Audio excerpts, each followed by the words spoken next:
Hey, what's up, guys? E aí, galerinha, como é que vocês estão? Aqui é a Erika do canal S4DA, eu sou Daco e hoje eu vim aqui para responder as perguntinhas de vocês.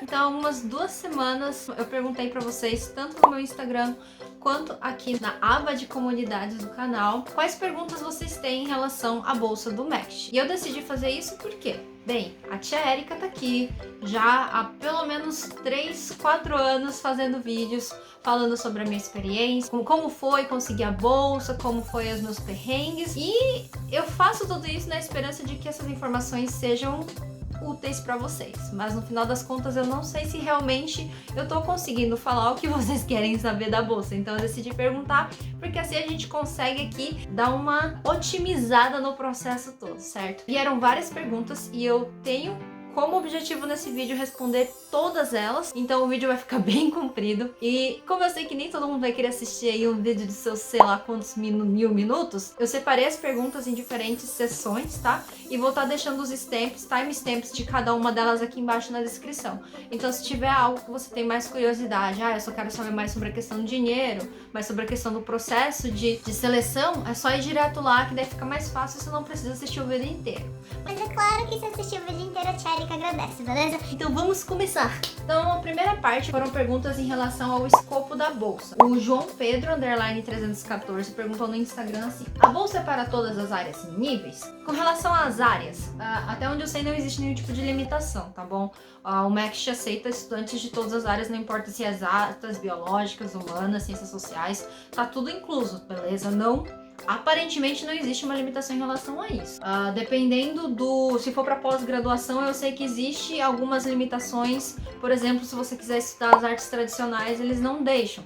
Mas olha só, isso tudo tá no site do consulado japonês e da embaixada japonesa. Então você pode dar uma procuradinha, beleza? E se são para todos os níveis?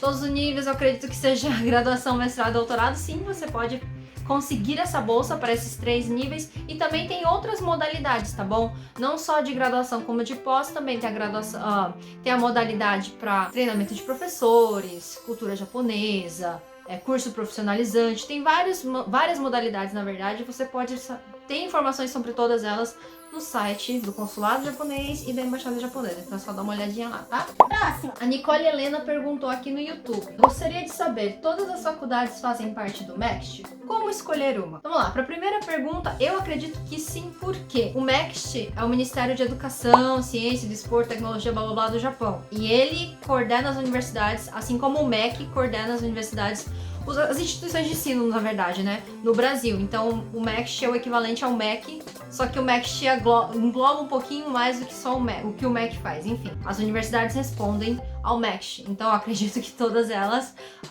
fazem parte, né, do MECT, digamos assim. Se todas as universidades recebem bolsistas, eu acredito que por consequência, sim. Mas não posso falar com certeza, tá bom? Essa é uma pergunta bem assim, né? Sei que dependendo da universidade pode existir um limite de bolsistas que ela pode receber. Então, se for pra ter uma limitação, talvez seja nesse ponto. Mas em geral, quando a gente tá querendo, né, vir aqui pro Japão e tá procurando qual universidade pra conversar com o orientador, a gente não fica, eu não vou aplicar pra essa porque essa aqui não aceita MECT. Nunca ouvi falar disso, tá? Basicamente você tenta, e se por acaso não der, o próprio professor com quem você entrou em contato vai dizer se pode ou não pode. E sobre como escolher uma universidade, isso é uma pergunta difícil, eu acho que bem pessoal, na verdade. Vai depender muito do que você quer. Pra graduação, vai depender qual curso você quer fazer, e pra pós vai depender da tua pesquisa. E nesse caso, eu acho que vale muito mais você priorizar a pesquisa do teu orientador, do professor lá, do laboratório, do que a universidade. Não vai escolher a universidade só por causa do nome dela, gente. Isso vai dar ruim. Prioriza o teu orientador, por favor. Vai depender também se você quer ficar numa cidade grande, numa cidade pequena, se você gosta de coisa mais agitada, menos agitada. Custo de vida também são diferentes dependendo da cidade onde você vai. Então, eu acho difícil responder essa pergunta de como escolher uma. Eu escolhi a minha porque foi a que eu achei que batia mais com o meu estilo de vida. O professor parecia ser bacana, tá? A própria universidade de Tsukuba, ela é uma universidade de renome. Sei que a infraestrutura aqui é muito boa. já tinha colegas aqui, né, que agora são amigos mesmo, aqui em Tsukuba, então tudo isso contribuiu para escolher Tsukuba como a minha universidade. Agora vai depender de você, o que você acha melhor, tá? Seguindo para a próxima sessão. 2 pessoas perguntaram sobre a aplicação da bolsa. É o Júnior, Gabriel, ele perguntou aqui no YouTube. Eu estou querendo ir para aí também. Graduação de Ciência da Computação. E tenho dúvidas sim.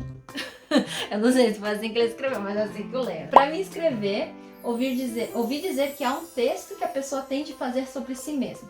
Realmente tem? Então, Júnior, eu sei que tem, existe, tá? Você consegue encontrar essa informação no site da Embaixada Japonesa ou no site do Consulado Japonês, tá? Se você for lá, vai na parte de bolsas, tá explicando direitinho quais são os documentos necessários para você fazer a sua inscrição e lá tá inclusa essa redação, beleza? Eles dão algumas perguntas pra gente ir respondendo. Até onde eu sei, não. O que tá escrito lá, se não me falha a memória, eu vou deixar colocado aqui na tela em algum lugar. Eles falam que você tem que escrever uma redação, tem até lá especificar a página, qual o tamanho da fonte, que fonte, explicando a tua motivação para estudar o curso que você quer estudar aqui no Japão. Basicamente isso. Então, você vai ter que fazer uma redação em cima disso, tá? Não tem perguntinhas para você ir respondendo.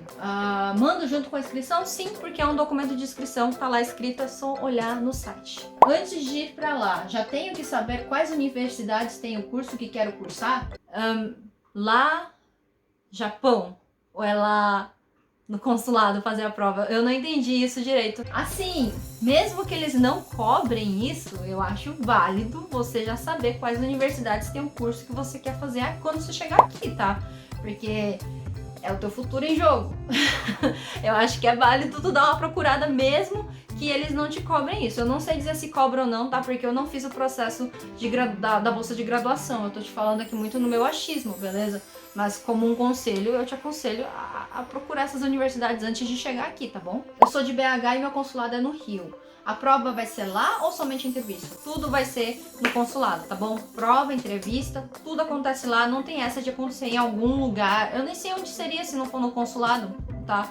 É no consulado, então você vai ter que ir até o Rio de Janeiro. Eu sei que é chato, mas vai ter que ir pra fazer os dois, tá bom? Próximo, _madame_satan perguntou no Instagram: qual dica para preencher o formulário? Não sei. É uma pergunta um pouco genérica, eu achei assim. Eu não sei dizer. Olha, formulários de inscrição do MEXT são gigantescos e são um pé no saco. Então, a minha dica é, quando você for preencher, preencha com antecedência, não vai deixar pra última hora, tá bom, gente? Preencha com antecedência, com muita calma, faz com carinho. Na minha época, quando eu fiz a inscrição, eu tive que preencher tudo à mão.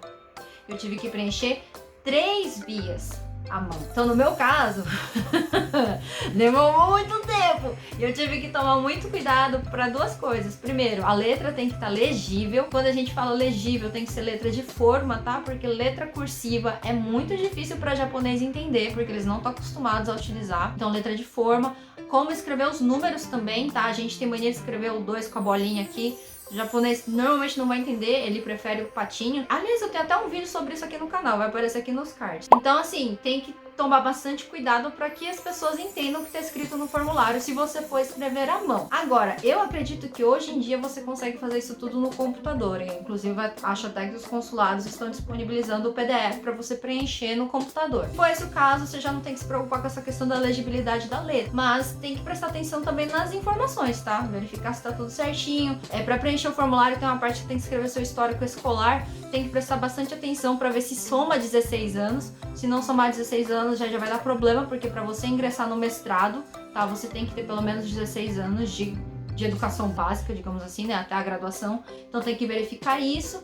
E eu não sei mais que dicas eu posso dar além disso, tá bom? Eu espero que isso ajude você, Madame Satan. Indo para o próximo ponto, que é requisitos para a bolsa. O Matheus Dantas perguntou aqui no YouTube: um bacharel que se formou através de EAD também tem direito ao MEXT, igualmente a quem se formou por presencial, né? Sim, é pra valer, tá bom? Porque quando você se forma, você não recebe um título de bacharel presencial ou um título de bacharel à distância. Isso não vai estar escrito no teu certificado, no teu diploma, certo? Tu vai ter só o teu título de bacharel. Então, assim, se a tua instituição de ensino, né, ela tiver certinha com o MEC, já foi aprovada, tá regulamentada, regulamentarizada, regulamentada, Regulamento. Tiver nos trinques, não tiver... Se o teu curso for aprovado pelo MEC, é pra valer do mesmo jeito, tá? Então não é pra ter problema. Mas se você tem essa dúvida, a melhor coisa que pode ser feita, liga lá no consulado ou na embaixada, ou entre em contato por e-mail, talvez eles respondam, tá? E verifica com eles. Mas pela lógica, é pra valer. Beleza? O Ogial.guto perguntou no Instagram. Fez 2 perguntinhas. A primeira foi: licenciatura também tem espaço na bolsa do MEC? Sim. Tem, tá? Eu já até comentei isso no vídeo sobre o tecnólogo que eu falei aqui no canal. Link vai aparecer aqui nos cards também. E assim, licenciatura é um título muito específico do Brasil, eu acredito.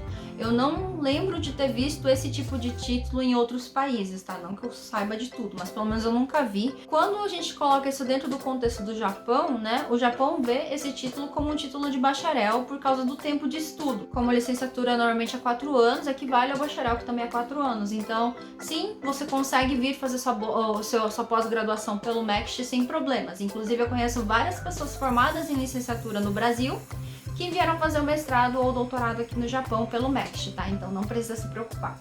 E aí ele perguntou: preciso ter certificado do JLPT? Se sim, qual nível? Para você conseguir a bolsa de pós-graduação, não precisa, tá? Eles não te cobram nenhum tipo de certificado, seja de inglês ou de japonês. Agora, dependendo da universidade que você for estudar, talvez você precise, tá? Existem cursos, existem departamentos que cobram.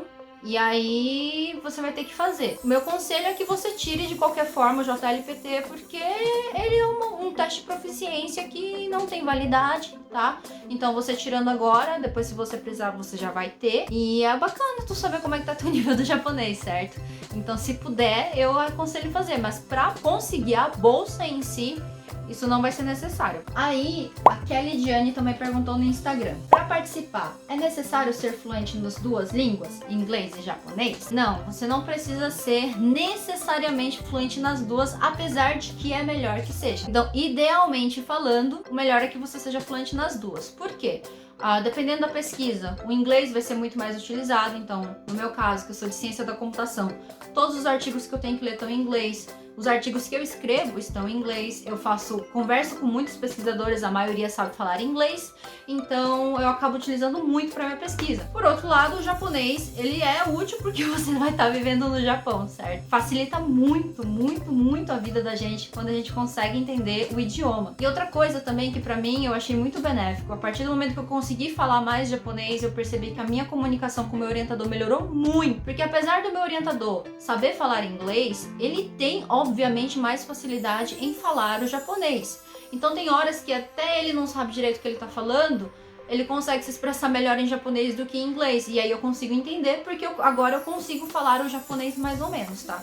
Então assim, o ideal é que você consiga falar os 2. Se não consegue, tem que conseguir se garantir em um deles, tá? Não tem como você vir estudar no Japão, um país que não é o Brasil, sem conseguir falar um idioma estrangeiro. Não tem como, tá? Tem pessoas que querem vir estudar sem saber falar inglês e japonês. Como que tu vai fazer uma pesquisa? Como que tu vai estudar uma faculdade sem saber falar o idioma? Então, assim, tem que se garantir pelo menos em um deles. Dependendo da área que você for, um é melhor que o outro. Não ser fluente nos 2 não vai te impedir de conseguir a bolsa. Agora passando para o nosso próximo ponto, que é com relação a... eu não sei direito como falar isso, talvez a avaliação. O Borgrove perguntou no Instagram: como é avaliado o ensino superior?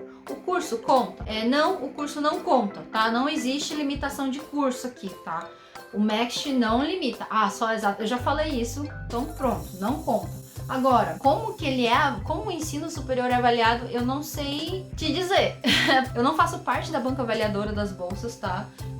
Eu não tenho conexão alguma nem com os consulados, nem embaixada japonesa, nem com o MEC, então eu não sei te dizer com certeza. O que a gente pode fazer é usar a lógica, e a lógica é: quanto maior suas notas, melhor. Quanto menos reprovações você tiver, melhor. Quanto menos tempo, tipo assim, se você conseguiu formar dentro do tempo, né? Por exemplo, se o curso é de 4 anos, você fechou em 4 anos, é melhor do que alguém que fechou em 6. Não que isso vai te impedir, porque eu demorei 1 ano a mais pra formar na faculdade e tô aqui do mesmo jeito. Então, assim, a gente usa a lógica, mas eu não sei te dizer, desculpa, eu não sei te dizer como que ele é avaliado. E aí, a Dimaima Ramos Oficial perguntou aqui no YouTube: o histórico acadêmico é altamente valorizado nessas seleções. Existe a possibilidade de alguém com um CR final abaixo de 9 conseguir ser selecionado? Sim, é possível, tá? Eu não tive um CR final de 9.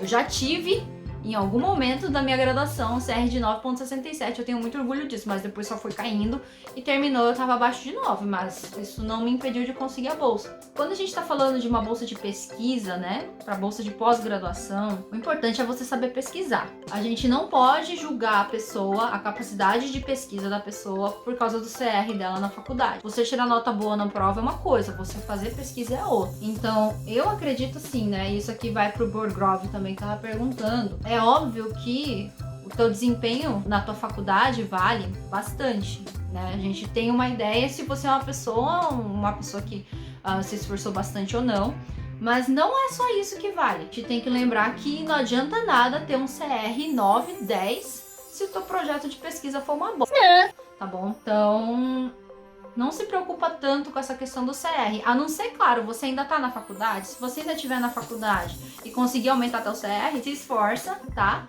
E tenta tirar uma nota mais alta. Mas se você já formou, não tem o que ser feito, a não ser que, sei lá, você faça a faculdade inteira de novo. Inclusive, eu já até fiz um vídeo sobre isso, gente. Olha aqui nos cards, eu tô colocando os links de todos os vídeos que eu já comentei. Muitas dessas coisas, na verdade, já comentei aqui no canal, tá bom? Tô dando aqui só um wrap-up porque vocês tiraram um tempinho de vocês pra perguntar e eu quero tirar um tempinho pra responder vocês, tá bom? Aí a Madame Satã veio aqui de novo e perguntou: como pontuar bem no projeto? Como eu disse, eu não faço parte da banca examinadora, então eu não sei dizer. Não posso te falar 100% com certeza como que você pode pontuar bem no projeto. Mas falando da perspectiva de uma pesquisadora, Que eu tô tentando ser, tá? eu acredito que o projeto de pesquisa ele tem que ser objetivo, ele tem que ser conciso.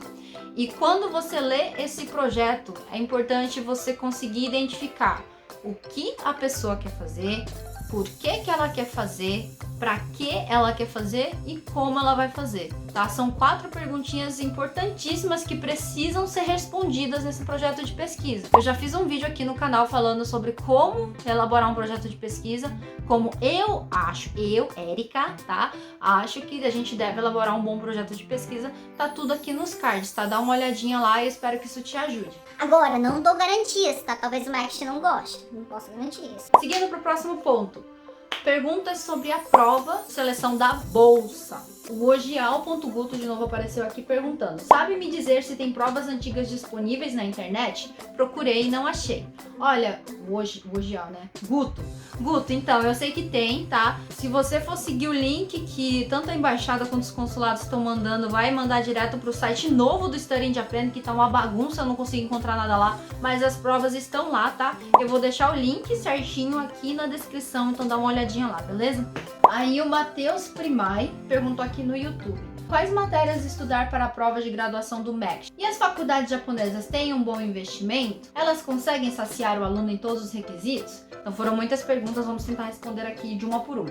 Primeiro, quais matérias estudar? Isso você consegue encontrar no site do consulado japonês ou no site da embaixada japonesa, tá bom? É só ir lá, vai na seção de bolsas, procura a modalidade bolsa de graduação e desce ali que tá escrito, tá bom? Então, dependendo da área que você vai aplicar, qual curso da faculdade você quer fazer, você vai ter que estudar determinadas matérias. Tá tudo escrito lá, beleza? Link na descrição de novo. E as faculdades japonesas têm um bom investimento? Eu não entendi essa pergunta.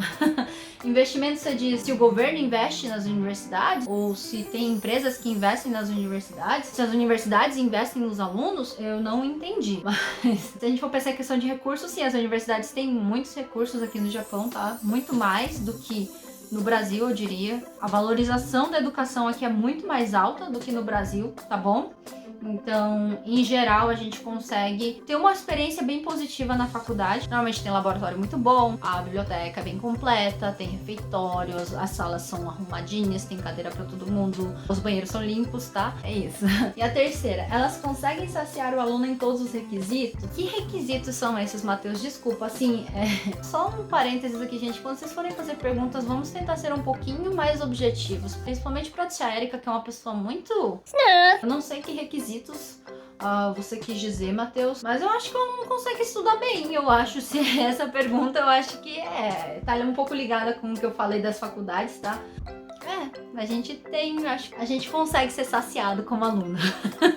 Seguinte, a Madame Satã perguntou sobre como estudar para a prova de inglês. Essa, na verdade, é uma pergunta que muitas pessoas me fazem e eu vou responder o que eu sempre respondo para vocês. Vai depender muito do teu nível de inglês. Claro que você vai fazer uma prova e o principal é você, claro, saber o assunto, mas saber como que é a prova. Então, a pergunta do Hoje ao Guto ali em cima é muito pertinente. Você tem que ver como é que são os modelos passados, né? Como foram as provas passadas, para ter uma ideia do que pode cair, tá? E entender que, você tem 1 hora para responder tantas perguntas. Então eu tenho que, levar no máximo tantos minutos por pergunta para você conseguir responder tudo, tá?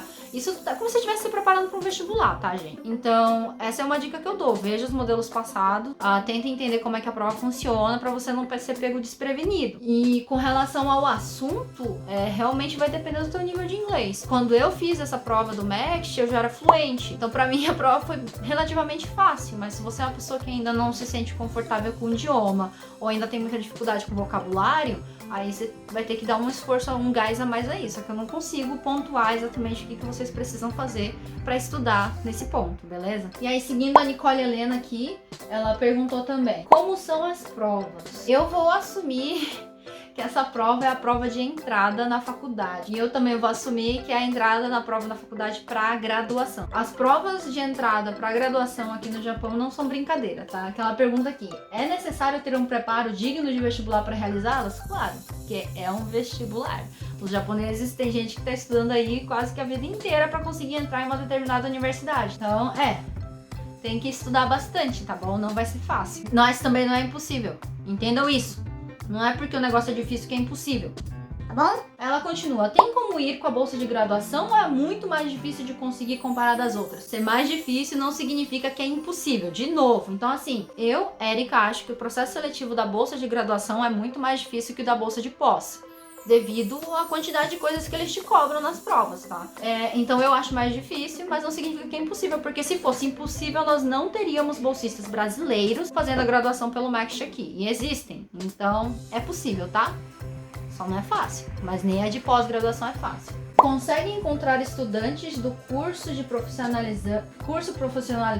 Consegue encontrar estudantes do curso profissionalizante com facilidade ou é outro difícil de conseguir? Encontrar estudantes é diferente de conseguir a bolsa, tá bom? Eu nunca encontrei nenhum aluno do ensino profissionalizante porque eu acredito que eles estão em outra instituição de ensino, porque a minha universidade não oferece tais cursos, entendeu? Mas se for uma universidade ou uma Senmongaku que ofereça, você deve encontrar, mas eu não sei dizer se é mais difícil ou não de conseguir.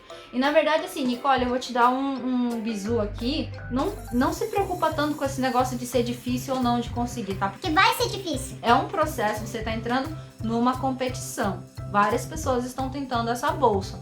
Você tem que ser melhor que elas. Se você quer vir estudar no Japão, você vai, aplica pra prova, faz o processo seletivo. Se passar, você vem. Se não passar, vai ter que tentar de novo. Mas é isso, tá? Ficar se preocupando. Será que esse é mais difícil que aquele? Não vai pelo que tu acha que é mais fácil, porque depois tu vai estar frustrada lá na frente se tu chegar e fazer um negócio que tu não gosta, tá bom? Só um bisu da Érica, eu já fiz um vídeo só sobre isso também aqui, ó, vai aparecer nos cards, tá? Todo mundo já tem um não. Então, o que falta é você tentar, beleza? Passando pro nosso próximo ponto. Ingressando na universidade. A Brendaniel _ perguntou lá no Instagram: é difícil os doutorados daí? É difícil de ingressar? doutorado é difícil em qualquer lugar. Deixar isso bem claro, tá, gente? Não é porque é Japão que vai ser mais difícil ou mais fácil. Doutorado é difícil, tá? Todo mundo se ferrando do mesmo jeito, tá bom? E se é difícil de ingressar, eu acho que vai depender muito de como foi estar pesquisando o mestrado, se você fez o mestrado aqui no Japão, se fez fora, se fez no Brasil, acho que tem todos esses pontos. No meu caso, como eu já tinha feito o mestrado aqui no Japão e eu continuei com a orientação do mesmo professor, foi mais tranquilo, porque ele não tinha dúvidas de quem eu sou, se eu sou uma estudante boa ou não. Ele já tava ali falando, não, Érica, por mim você tá dentro. Então, pra mim foi fácil, tá? Mas eu não posso falar 100%. É fichinha entrar no doutorado no Japão, não sei, não posso dizer. Tem departamentos que tem prova escrita, no meu caso eu não tive. Tem departamentos que cobram conhecimentos específicos, o meu só cobrou a prova de inglês, tá? O teste de proficiência em inglês, então assim... de novo, eu não sei, esse negócio já é difícil, é fácil de entrar, é muito relativo, gente. Esse tipo de pergunta, acho que é melhor vocês não se preocuparem com esse tipo de coisa, tá bom? Seguindo, Pedro Emerson perguntou: depois das aulas de japonês na graduação, como funciona a aplicação para a universidade almejada? Olha, Pedro, eu não sei te dizer, tá? Porque eu não fiz o processo de graduação. Eu acredito, tá? Porque assim, ó, existe uma prova nacional de entrada nas universidades e tem a prova específica da universidade que você quer entrar. Até onde eu sei, os alunos japoneses, eles precisam fazer as duas. E eu acredito que seja a mesma coisa para os estrangeiros. Acredito, não tenho certeza. Eu sei que também existe o EJU, que é o... eu esqueci agora, mas é uma prova para entrada na universidade para estrangeiros específicos, tá? Existe essa prova também, eu não sei se são todas as universidades que cobram isso, tá? Então desculpa, não consigo te dar uma resposta certa. Seguindo, ponto alojamento, tá? A Ana perguntou aqui no YouTube. Antes de mais nada, obrigada por todo o conteúdo. De nada, Ana, fico muito feliz que você goste do meu conteúdo. Uma dúvida que ainda não achei resposta diz respeito aos 6 primeiros meses. Eu aqui já tô assumindo que ela tá falando da bolsa de pós-graduação. Quando a universidade não oferece o curso preparatório de língua japonesa e o bolsista precisa fazer em outra instituição, como fica a questão do dormitório? Olha, Ana, eu nunca ouvi falar de aluno que foi para uma universidade, para outra instituição para fazer só o curso de japonês para depois ir para a universidade na qual ele foi aprovado pela bolsa. O curso de japonês, apesar deles falarem... Na verdade, vamos até dar uma olhada no site aqui do consulado, porque eu acredito que eles falam que existe a possibilidade para estudar o japonês, mas que não vai ser certo, tá? Geralmente é oferecido um curso de língua japonesa para aqueles que não têm o domínio do idioma nos 6 primeiros meses da bolsa, conforme a universidade escolhida. Então assim, se por acaso tu chegar numa universidade e ela não tem o curso de japonês, não tem o que ser feito. Se tu quiser fazer um curso de japonês, tu vai ter que pagar, tá? Fazer por conta, tá bom? Não, acho que não existe essa opção de você ir para uma outra instituição fazer o curso de japonês para depois ir para a universidade na qual você realmente foi aprovado. Acho que não existe isso. Você pode ficar no dormitório da faculdade mesmo que não possa ainda frequentar as aulas durante esses 6 meses. Então, acho que aqui falta um pouquinho só entender como é que acontece o nagaré das coisas, né? Eu já fiz um vídeo explicando aqui, tá? Mas basicamente, quando tu passa pra bolsa de pós-graduação, tu vem pro Japão e tu vai ficar um ano, pelo menos um ano, como Kenkyu-sei, um estudante de pesquisa. É por isso que tu faz a bolsa pra pesquisa. Lá não tá escrito bolsa de mestrado, bolsa de doutorado. É bolsa de pesquisa. Tu vai ficar um ano, pelo menos um ano aí, tá? Como estudante de pesquisa da universidade onde você foi aprovado. Aprovado, eu digo, recebeu a carta de aceite, né? E aí, durante esse tempo, você pode fazer as aulas de japonês se a universidade estiver ali oferecendo, né? E você vai estudar para fazer a tua prova de entrada, para de fato ingressar na universidade como aluno de doutorado ou de mestrado. Mas como você já vai ser Kenkyu-sei dessa universidade, você pode usar o dormitório, tá? Não tem problema nenhum. Aí a Jessie Spini perguntou no Instagram: posso passar o primeiro mês na casa de desconhecidos e depois ir para o dormitório? Para qual modalidade você tá perguntando, tá? Porque assim, pra graduação, eu sei que quando a galera chega aqui, eles vão para aquela instituição lá pra fazer o curso de japonês, né? E nesse caso não tem escolha, tu vai ficar no dormitório dessa instituição. Se for para pós-graduação, onde tu vai morar, o problema é teu. Tu pode ir pro dormitório, tu pode ir para um apartamento. Se você quiser ir para casa de desconhecidos, você pode, mas não sei por que você escolheria isso, tá? O que tu tem que entender é que dormitório, dependendo da universidade, tem um período pra você aplicar, tá? Pra você conseguir entrar. Então, não é toda universidade, tipo, eu quero entrar no dormitório agora, vou lá. Dependendo, tu não vai conseguir. Então, tem que só atentar pra isso, tá bom? Seguindo pro nosso próximo ponto. que é com relação à renovação da bolsa. Aventuras A4 perguntou pra mim lá no Instagram. Para quem faz o mestrado e vai para o doutorado, a bolsa renova automaticamente? Não renova automaticamente, tá bom, gente? A gente tem que aplicar, tá bom? E existe todo um processo bem chato, na verdade. E por sinal, eu já falei aqui no canal, então link aqui nos cards, tá? Nem sei se ainda consigo colocar links aí, que só pode ser até 5, se não tiver ali vai estar lá embaixo. Então tem todo um processo que você tem que aplicar e você pode ou não ser aprovado para essa extensão da bolsa, tá bom? E aí é o seguinte, a Nicole Helena, não sei se é essa mesma Nicole, mas essa perguntou pelo Instagram, talvez seja a mesma. Ela perguntou, quando termina a bolsa do MEXT, você tem que voltar para pedir uma nova ou pode pedir no Japão mesmo? Quando a gente tá falando da pós-graduação, né, como eu falei, o mestrado, a gente consegue estender a bolsa pro doutorado, porque é a mesma bolsa, tá? É a bolsa de pesquisa, mas ela está sendo estendida. Eu não sei como funciona se você estiver na graduação e quiser ir para o mestrado. Não sei se tem como você aplicar para essa bolsa daqui do Japão. Não tenho a mínima ideia, tá? Mas se por acaso você voltar para o Brasil, tá bom? Terminei a minha graduação pela bolsa do MEXT, voltei para o Brasil. Para você conseguir aplicar para uma bolsa nova, você vai ter que esperar 3 anos. Tá? Entre uma bolsa e outra. Isso tá escrito no regulamento, tá tudo no site da embaixada japonesa. Seguinte, vamos pro próximo ponto, que é sobre ficar no Japão depois da bolsa. Thiago Souza Cardoso perguntou: após terminar o mestrado ou doutorado, aumentam as suas chances de conseguir algum emprego fixo no Japão no futuro? Olha, Thiago, eu acredito que sim, porque você acabou de ganhar um título novo, certo? Você conseguiu subir ali no nível, certo? Então eu acho que sim, aumentam as chances, tá? Tem outra questão também, que se você fez o mestrado ou doutorado aqui no Japão, significa que você já tá vivendo aqui, já tem mais experiência com a cultura, entende melhor como as coisas funcionam, e eu acredito que isso seja uma vantagem sim pra você conseguir um emprego, tá? Eu acho que aumenta as chances, né? Pra mim é o que faz a lógica, eu não posso falar com certeza. Aí a gente segue pra próxima pergunta, que é do Douglas. Ele perguntou: Érica, tem alguma chance de permanecer no Japão após o mestrado ou doutorado para trabalhar? Sim, e por sinal muita gente faz isso, tá? É possível, tá bom? Próximo ponto, sobre dinheiro, tá?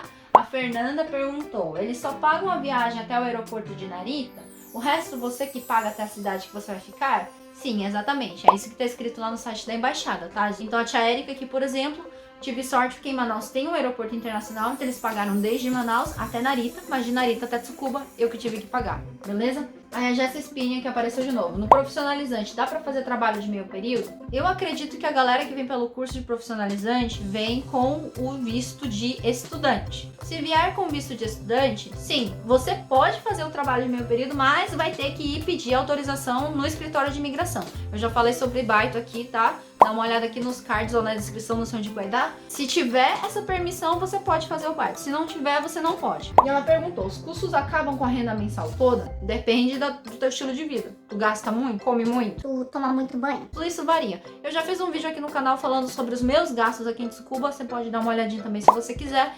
Mas em geral, a bolsa do MEXT é muito boa, tá? Aí hoje a Augusto apareceu aqui de novo perguntando: quantos dólares mais ou menos eu preciso levar de reserva caso consiga a bolsa? Então, olha, eu já fiz um vídeo sobre isso aqui também. Já sabe, né? Tem link. Em algum lugar, tá? Basicamente, o que acontece? Quando você vem pra cá, você chega no começo de abril. Tua primeira bolsa vai cair só no final de abril. Então, tu vai ter que sobreviver um mês com teu dinheiro. Então, o mínimo que tu tem que trazer é o equivalente a uma bolsa tua. Eu recomendo trazer mais, porque no começo, quando você chega, tem muito gasto, tá?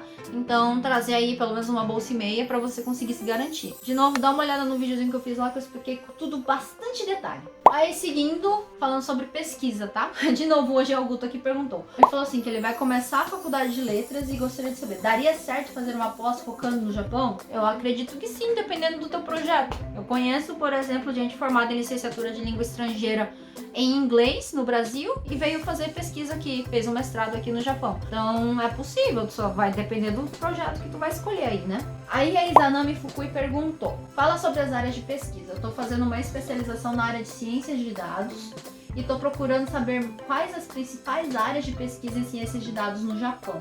Meu objetivo é tentar o MEXT para pesquisa ou mestrado. E muito obrigada por compartilhar sua experiência, tem me ajudado bastante. Gostei muito daquele vídeo que você explica como fazer apresentações. Ai, de nada, Izanami. Fico feliz que você goste dos meus vídeos. Talvez eu faça um vídeo específico sobre essas áreas de pesquisa, mas assim, cara, na moral, eu acho que tem pesquisa em tudo aqui, velho. Ainda mais ciência da computação, assim, ciência de dados, é um é uma área muito vasta, então eu acho que tem de tudo, vai depender se tu vai encontrar um professor específico pro que tu quer fazer. Então acho que assim, ao invés de ver todas as opções para escolher uma, pensa no que tu quer fazer e vê se tem aqui. Eu acho que é mais fácil, tá bom? Agora passando para algumas perguntas um pouco mais pessoais, né? Perguntas que o pessoal fez, assim, perguntando a minha opinião, né? Apesar de que esse vídeo todo é basicamente eu dando a minha opinião das coisas, porque eu não posso dar 100% de certeza de nada. Mas tá, hoje é o Guto, muito participativo nesse vídeo, velho. Ele chegou assim: no seu caso, a pessoa que te entrevistou era de boa ou era séria demais? No meu caso foi bem tranquilo. Eu fui entrevistada por 2 pessoas, uma moça do consulado e um rapaz que é ex-bolsista do MEXT, então foi bem tranquilo. Pergunta pessoal: sua família te apoiou ou achou uma loucura ir estudar no Japão? Me apoiaram sem problema algum. Eu acho que assim, mais do que achar loucura, eles ficaram só surpresos, porque na época eu era doida pra voltar pros Estados Unidos e eu tava estudando coreano, então eu tava doida pra vir estudar na Coreia. E eu vim pra cá, e aí meu pai ficou feliz, na verdade. E ele perguntou: qual etapa do MEXT você achou mais difícil? Com certeza foi encontrar orientador. Essa é a parte mais chata, porque não depende de você. Procurar orientador depende da resposta dos caras. E cai numa época do ano, que cai no feriado de Obon aqui no Japão, todo mundo para nessa desgraça. Aí não volta e-mail, tu fica esperando aqui no retardado. Quando vem no meio da noite. E assim, é um estresse muito grande. Pra mim essa foi a parte mais chata do processo, com certeza. O underline Luiz F. Gomes perguntou: não é sobre a bolsa, mas quantos artigos publicados você tinha quando fez o processo? Eu tinha um artigo, tá? Um artigo em proceedings de conferência, tá bom? Emanuel Elias perguntou: eu gostaria de saber como você se imagina no futuro. O que pretende fazer? Você vai ficar no Japão? Então, Emanuel, essa é uma pergunta muito difícil, porque a tia Erika não sabe também, tá? Como eu me imagino no futuro? Eu me imagino com um emprego estável, não a gente se vira. O que eu pretendo fazer, não tenho a mínima ideia, porque eu mudo de ideia toda hora, tá? E se eu vou ficar no Japão ou não vai depender das oportunidades. Beleza? Paula TM perguntou: como foi a experiência de preparação, dia da prova e tal? Se vocês assistiram aquele meu vídeo aqui onde eu conto a minha saga pra virar cientista da computação, vocês viram que eu fiz na doida, tá? Então assim, eu não me preparei pro MEXT. A minha sorte é que, por exemplo, fiz um TCC muito bom e eu consegui basear meu projeto de pesquisa lá. Já era fluente em inglês. Assim, então as coisas estavam bem já encaixadinhas pra eu conseguir essa bolsa do MEXT. Brandreguete perguntou assim: queria saber mais sobre a sua pesquisa e as pesquisas do seu laboratório. Ai, gente, eu sei que vocês querem saber da minha pesquisa, mas é que assim, sabe, eu já expliquei pra vocês que é muito difícil eu falar da minha pesquisa quando eu não tenho certeza do que eu tô fazendo mais. Só pra dar uma noção, eu particularmente tô trabalhando com Natural Language Processing, que é o processamento de linguagem natural, né? A linguagem que nós seres humanos falamos, não é a linguagem de máquina, junto com o reconhecimento de padrões, tudo isso baseado nos métodos de subespaço, que é o método que o meu professor trabalha. Esses métodos, eles são originalmente aplicados em imagens, então visão computacional, e eu fui a louca lá que falei sensei e vou aplicar em palavras, e ele achou a ideia legal e a gente tá aqui hoje. E por fim, vieram alguns comentários legais. O Ivo Designer falou pra mim no Instagram que ele não conhecia a bolsa e que ele vinha: vou ver seu canal. Muito obrigada, espero que você encontre informações bacanas pra você. E aí o Nakio falou: seus vídeos sobre o MEXT são excelentes, mas os outros conteúdos que você posta também são muito legais. Acho que não tem problema em dar uma diversificada. Sucesso. Muito obrigada, Nakio, você é muito fofo, viu? E aí, tem uma pergunta só que eu não vou conseguir responder. Primeiro porque ela é gigante, né? O Rubens perguntou um negócio monstruoso, mas envolveu muita coisa, economia, política, essas coisas, e eu não quero entrar nesse mérito aqui nesse vídeo, então desculpa, Rubens, eu não vou falar sobre a tua pergunta aqui, mas quem sabe eventualmente eu faça um vídeo sobre isso. Beleza, gente, esse vídeo tá gigantesco, eu tô rouca de tanto falar, mas eu espero que eu tenha conseguido responder as perguntas de vocês. Lembrando de novo que tudo que a gente fala aqui, né, tudo que a Erika fala é baseado muito nas minhas experiências e no que tá escrito nos sites, então dá uma olhadinha nos sites, tá bom? Se vocês gostaram desse vídeo, não se esqueçam de deixar um joinha, tá bom? E se você não é inscrito no canal, eu te convido a se inscrever para ter mais informações sobre o MEXT, para ter mais informações sobre a minha vida acadêmica aqui no Japão e outras coisas a mais, etc. Espero que vocês tenham todos uma ótima manhã, tarde, noite, semana, final de semana, seja lá que hora você estiver esse vídeo. Até a próxima!